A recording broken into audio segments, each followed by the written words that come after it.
আছে, অনেক দেশপ্রেমের গোত্ররা মানে যেগুলো আছে সেগুলো গাওয়া হয় তো, কিন্তু তোমারটাই করতে হবে, তোমার বলাটাই মানবো কেন? এটা দিব কথা বুঝাচ্ছেন? এবার কি সমস্যা আছে না আছে অত ডিপেন্ড আমি যাব কেন? আমার একটাই কথা, তুমি কে চাপাবার কে? সংবিধানের ওপর তো তুমি নয়, ব্যাস এতটুকুই। আসামের সিস্টেমে পশ্চিমবঙ্গে একাধিক খারিজের মাদ্রাসাকে প্ল্যান করছে।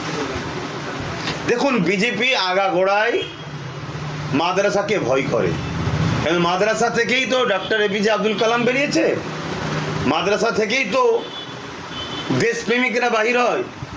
তাই এরা যে দেশকে যেভাবে শেষ করছে, এরা কোনোভাবে চায় না মাদ্রাসা থেকে সেই দেশপ্রেমিক বাহির হোক, যারা আগামী দিনে আমাদের বিরুদ্ধে ঐক্যবদ্ধ হয়ে গড়ে উঠুক। তাই আগাগোড়াই বিজেপি মাদ্রাসার বিরোধী।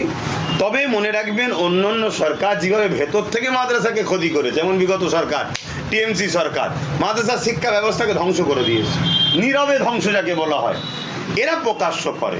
অতএব আমার দেশ যে রাইট দিয়েছে, সেই রাইটের ওপরে যেই হস্তক্ষেপ করবে তার বিরুদ্ধে আইনত লড়াই হবে, মাঠে ময়দানে লড়াই হবে। এবং দুঃখের বিষয়, আমার কম আজকে সজাগ নয় বলে এরা এতটা জোর দেখাতে পারছে। কম যদি সজাগ হতো তাহলে কিন্তু এরা এতটা জোর দেখাতে পারতো না। এয়ারপোর্টের মসজিদটাকে সরিয়ে দেওয়ার একটা চিন্তা ভাবনা, এটা অনেক আগে থেকে চিন্তা ভাবনা হচ্ছে, বিজেপি সরকার আসার পর সবাই শুনছি চিন্তা ভাবনা করছে। তো কতদূর কি হয় দেখা যাক না। তবে আমি যতটুকু জানি, মসজিদ আগে হয়েছে, এয়ারপোর্ট পরে হয়েছে। অতএব আমার ঘরের ওপর দিয়ে হঠাৎ করে তোমার কিছু করে দেবে আর বলো সরিয়ে দেবো, এটা মানে জুলুম করা হবে, সংবিধান বিরোধী কাজ হবে। মসজিদ অনেক আগে হয়েছে, অতএব সে তখন আমরা দেখব। এই বিজেপি সরকার বলেছিল অন্নপূর্ণ ভাণ্ডার দেব, এখন 12 পাতার ফর্ম দিচ্ছে এবং মানুষ জটিলতায় পড়ছে। হ্যাঁ, এটা না দিবার একটা প্ল্যান। আর যদিও বা কেউ লোভ লালসায় পড়ে পুরো ফিল আপ করে, আমার তো মনে হচ্ছে তার বাইডোটা সব লেগে নিল, তাকে হয়তো এনআরসির মধ্যে তো ফেলার প্ল্যানও করতে পারে। না হয় মাত্র 3,000 টাকা, তাও কি বলছে তো শুনছি, এই 3,000 টাকার জন্য 12টা পাতার ফর্ম ফিল আপ করতে হয়। হ্যাঁ, আর একটা কেউ এমএলএ মন্ত্রী দেশের প্রধান হতে গেলে তাকে মনে এত কিছু ফিল আপ করতে হয় না। যা যা বলা হচ্ছে তো একাধিক মানুষ পাবে না। এই যে ব্যাপারটা বলছেন না, যে এই স্লোগান দিতে হবে, এয়ারপোর্টে মসজিদ সরাতে হবে, গরুল এই হয়েছে, এগুলো শুধুমাত্র মানুষের মাইন্ডকে ডাইভার্ট করতে চাইছে। এই অন্নপূর্ণা ভাণ্ডার দেবে বলেছিল, এখন হচ্ছে না কেন? গ্যাসের দাম কমাবে বলেছিল, হলো না কেন? তেলের দাম কমাবে হলো না কেন? এই ইস্যুগুলোকে মাইন্ডটাকে থেকে সরাবার জন্য এই ধর্মীয় ইস্যুগুলোকে দিচ্ছে। বিজেপি সবসময় ধর্মীয় খেলা খেলে, মানুষকে ধর্মীয় উন্মাদনায় রেখে দিয়ে মূল যে ওয়াদাগুলো করেছে সেগুলো ভোলাবার একটা প্ল্যান। তাহলে কি মুসলিম বিধান চলছে বাংলাতে? দেখুন, মুসলমানকে স্বাধীনতার পর থেকে সবাই নিধন করেছে, বিজেপি প্রকাশ্য করছে।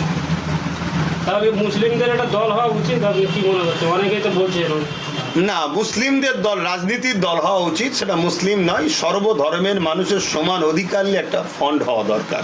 সেই সময় এসে গেছে, অবশ্যই সেটা করা দরকার। কেন বিজেপি শুধু যে মুসলমানের দুশ্মন এটা আমি মানি না।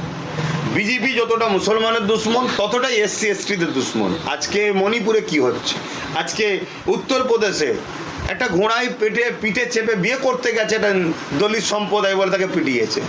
আজকে কোনো পাত্রে হাত দিয়েছে বলে অছুত বলে তাকে পিটিয়েছে। তাহলে এই জায়গায় দাঁড়িয়ে থেকে গরিব মানুষদের ওপর এরা জুলুম করছে। আজকে বিজেপি যে হকারগুলোকে উচ্ছেদ করছে, সেগুলো কারা? তাদের মধ্যে 90% হিন্দু, কিন্তু গরিব। তাহলে রাজ্যে যে সরকার এসেছে, বিজেপি অ্যাকচুয়ালি ধনীদের সরকার, আদানি আম্বানির মতো যারা পুঁজিপতি তাদের সরকার। যদি মুসলমানও যদি ধনী হয় তারও সরকার, আর গরিব যদি হিন্দু হয় বিজেপি তার নয়। তাহলে গরিবদের ঘরে ঐক্যবদ্ধ হতে হবে। আর আমার মনে হয় এই ঐক্যবদ্ধের সবথেকে উত্তম প্ল্যাটফর্ম আমার মনে হয় সেটা পীরজাদা নওশাদ সিদ্দিকীর নেতৃত্বে তার যে টিম কাজ করছে ইন্ডিয়ান সেকুলার ফ্রন্ট, সেই দিকে এগিয়ে আসা এই যে একটা প্রচার চলে যে মুসলিম মানে হেলমেট পরে না, আইন মানে না, কিন্তু এই যে গরু কুরবানি নিয়ে যে আইন মানলো মুসলিমরা দেখিয়ে দিল, কি বলবেন? ব্যাপারটা হচ্ছে মানুষের তো বলতে ট্যাক্স লাগে না। সব সময় মিডিয়া খুলুন আর যেখানে যেন সব জায়গায় শুধু ইসলাম মুসলিম, ইসলাম মুসলিম, ইসলাম মুসলিম। কতজনের পেট চলে জানেন এই কথাগুলো বলে?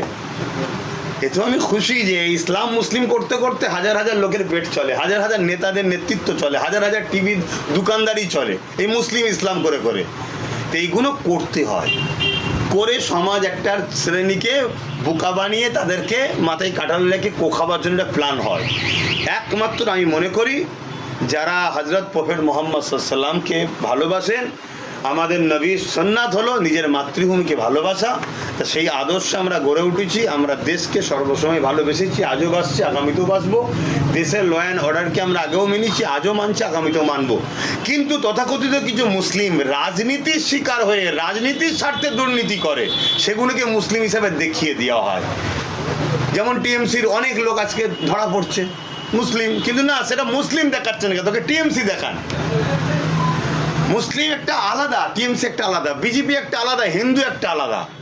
তাহলে সেই রকমভাবে এইগুলো চাপিয়ে দেওয়া হয়ে মুসলমানকে বদনাম করা এটা ষড়যন্ত্র হয়ে আসছে, এখনো চলছে।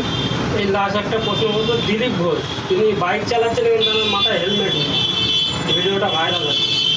তাহলে তো আপনারা নিজেরাই তো দেখছেন যে আইনকে যদি সব থেকে বেশি অমান্য করে তারাই করে যারা ক্ষমতার জোরে বসে আছে, তারাই আইনকে বুড়া আঙুল দেখায়, তারাই মানুষের রক্ত শোষণ করে, তারাই নিয়মকে ভঙ্গ করে। স্কুল থেকে শুরু করে সব জায়গাতে, স্বাস্থ্য থেকে শুরু করে বিগত দিনেও দেখে এসছি, আজও দেখছি, সব জায়গাতে দুর্নীতি করে ঝেড়ে ঝুড়ে তারাই খাচ্ছে। তাহলে সব থেকে বড় তো আইন যারা করবে তারাই আইনের মানে রক্ষকের নামে আইনকে ভঙ্গ করছে। কিন্তু সবাই সব করুক, সব পাখি মাছ খায় আর মাছরাঙার দোষ হয়। সবাই সব করলেও সেই ঘুরিয়ে মুসলমান মুসলমান, ইসলাম মুসলমান, এই বিগত সরকারে সংখ্যালঘুদের কম বেশি প্রাধান্য দিত, কিন্তু বর্তমান যে সরকার আছে কিন্তু মুসলমানদের মানে কোনো রকমভাবে প্রাধান্য দেওয়া হচ্ছে না। কী বলবেন? দেখুন, বিগত সরকার সংখ্যালঘুদের প্রাধান্য দিত না, সংখ্যালঘুদের ঘরে গোলাম বানাতো। আর বর্তমান সরকার প্রকাশ্য বলছে সংখ্যালঘুদের আমরা কোনো কিছু করবো না। কেন করবে না? এটা প্রশ্ন তো। কেন বিগত সরকার এমনভাবে সংখ্যালঘুদের নিয়ে হাইলাইট করেছে, এমন অ্যাড দিয়েছে যেন মনে হচ্ছে সংখ্যালঘুদেরই সরকারটা বিগত সরকার ছিল, তাই এ সরকার বলছে আমরা সংখ্যালঘুদের বিরুদ্ধে সরকার। তাহলে এই যে সংখ্যালঘুকে ফাঁসাবার পিছনে বিজেপি যে আজকে সংখ্যালঘুদের বিরোধী করছে, সংখ্যালঘু দেবো না বলছে, এর জন্য বিগত সরকারেরই দোষ আছে। আর এরা দুজন ভাই বোন সেটিংয়ে আছে, এটা প্ল্যান মাফিক কাজ হচ্ছে।